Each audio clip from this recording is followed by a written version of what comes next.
Thank you for tuning in to another episode of A Business Minute. I'm your host, Sir, and today I'm joined by Miss Docia Miskov. How are you today, ma'am? Wonderful. Thank you. And once again, it's a pleasure to have you today. And Miss Docia, if you would, tell us what is the name of your business? Our current business is Gulf Coast Expos.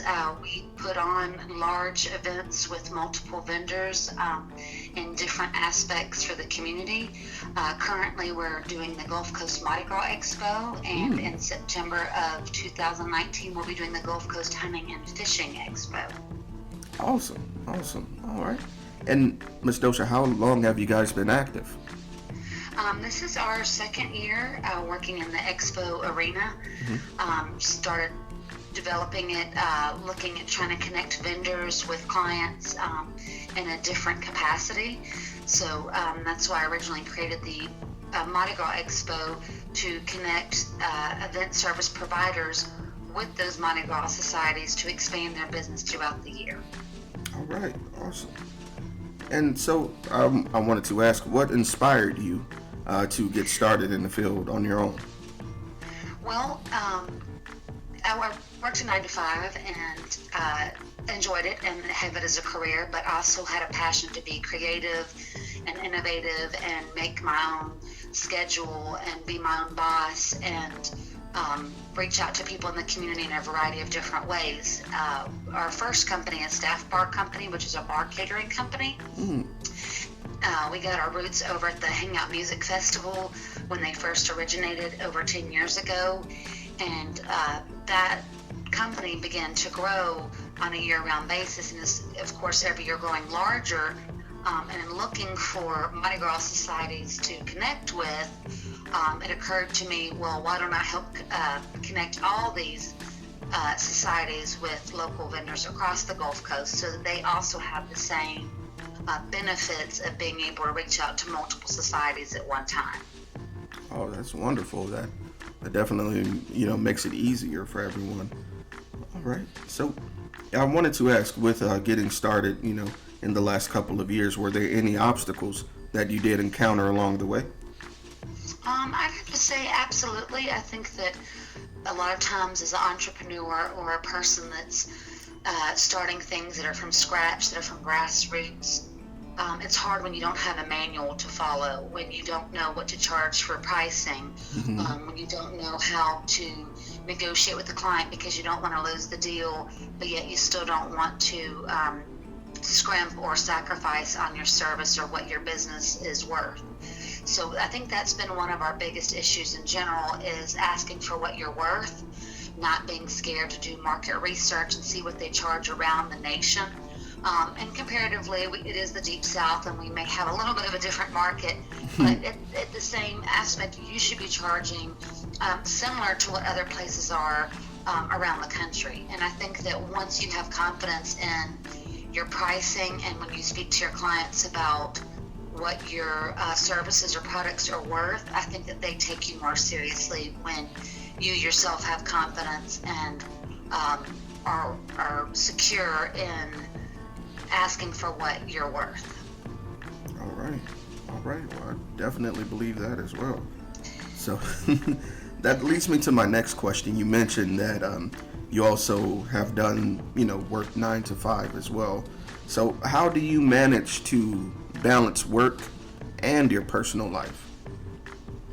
Besides not sleeping, I have an internal drive. I'm one of those people that if I wake up at 2 o'clock in the morning, I start thinking, and I'm just have this fire and this intensity to be creative and to expand upon things. And like the more you're kind of open to that fire and that passion, the more you're open to more ideas that help connect you in other ways, and your business starts growing. And you make time for what you want to make time for. I feel like everybody does kind of need, or most people need a 9 to 5 to get them through, but it's not necessarily fulfilling in the sense of doing what they may be passionate about or having their dreams come to fruition.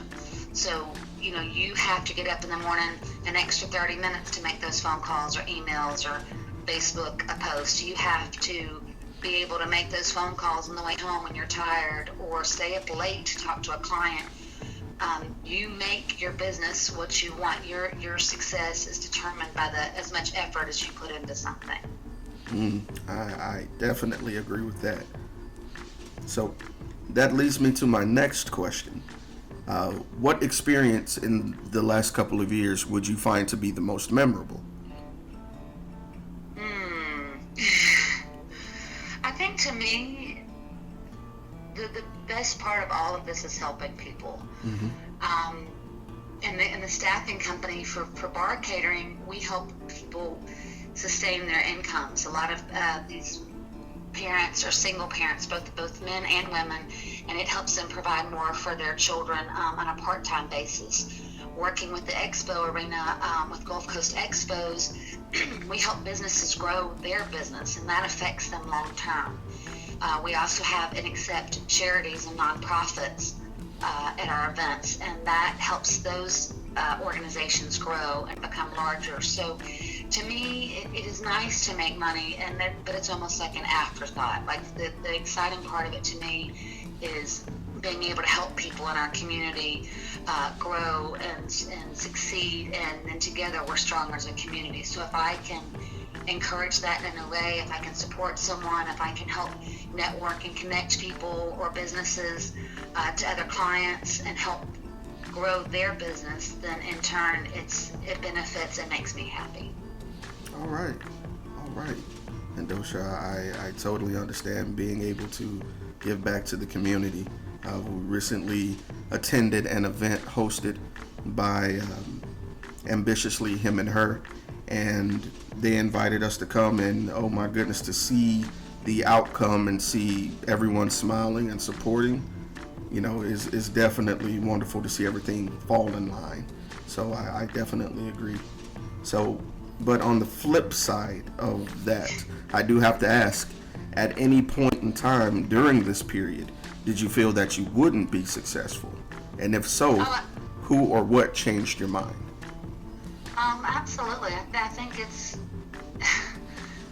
never ends. I mean, you can be on top of the mountain at 5 p.m. and at 8 p.m. have a client or a sale fall through, and you feel like you're a failure. That never ends. I think that's just par for the course. Especially when you are forging your own path, when you're doing something that no one else has done and you don't have a map to follow. There's going to be times when you did quote the wrong price, or you came off too strong or not strong enough, and you were too vague or not clear. So you just have to not give up and not kind of judge yourself amongst your peers, because they're all fighting their own battles. You have to just say, in this moment, I'm happy and I'm doing what I can.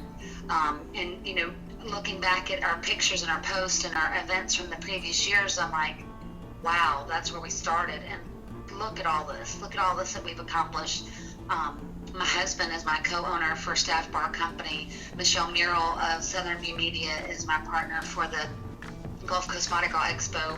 And as a partnership and working with a team, you can accomplish so much more, but at times you do get discouraged and you feel like you're not going to be successful or make that money, and there's going to be days like that, and that's just part of what it is. But you just can't give up, and you just have to say there's a passion and a fire within me for a reason, and I'm going to keep pursuing it until it's gone. Yes, ma'am. All right.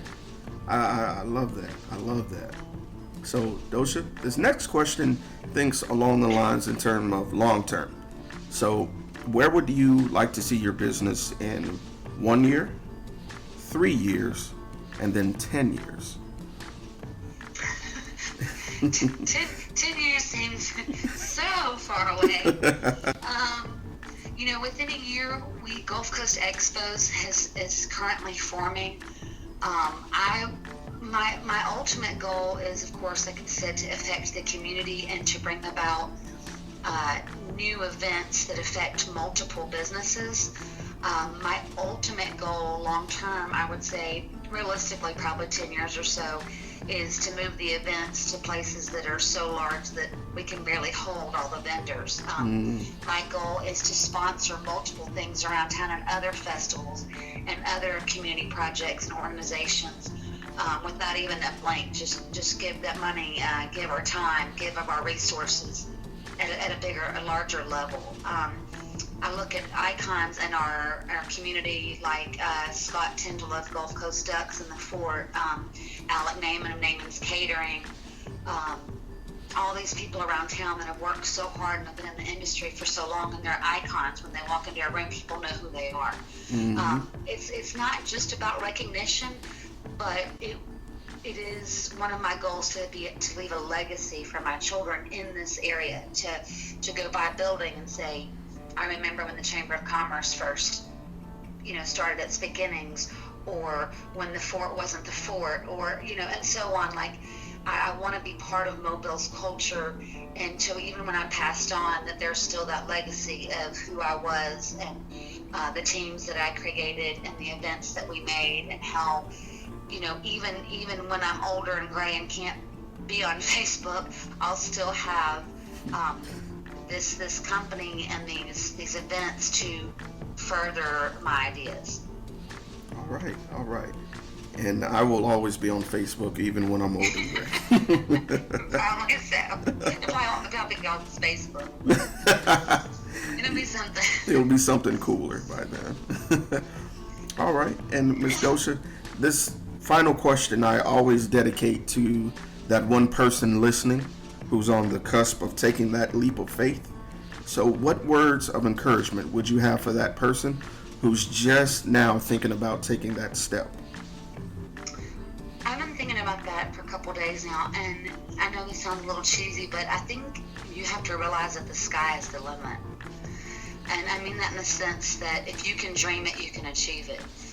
We're told our whole lives that we have to clock in, that we have to make money a certain way, that we have to belong to a bigger corporation or company, but that's not true. With the internet, with social media, with the ability to travel and technology, you literally can be everywhere at once. And a lot of times I think people are so limited by their creativity or their fears. It doesn't have to be that way. Like, literally, if you dream it, you want it to happen, it can be real. It's just a matter of you putting in that time, that effort, and believing in yourself to make it happen. Yes, ma'am. All right. I love that response. And Ms. Docia, I wanted to ask if any of our listeners wanted to contact you, just if they had any general questions, or they may have a general business opportunity they want to share with you. How could they get in touch with you? Absolutely. Our expo for Mardi Gras Expo will be held October 21st. Our website for that is mardigras.expo.com. You can also email me at gcmardigrasexpo.com for Gold Coast Mardi Gras Expo, and give us a shout out to the podcast, and then we'll give you my personal cell if you have some of your own questions. Absolutely. We definitely will. Listen, Ms. Docia, it's been a pleasure telling your story. Thank you again for taking time out of your weekend to give us the opportunity to do this. Thank you so much. And thank you so much for the opportunity. All right. Well, Ms. Docia, you have a great day. And thank you again. God bless. You too. Thank you. All right. Bye-bye. Bye-bye.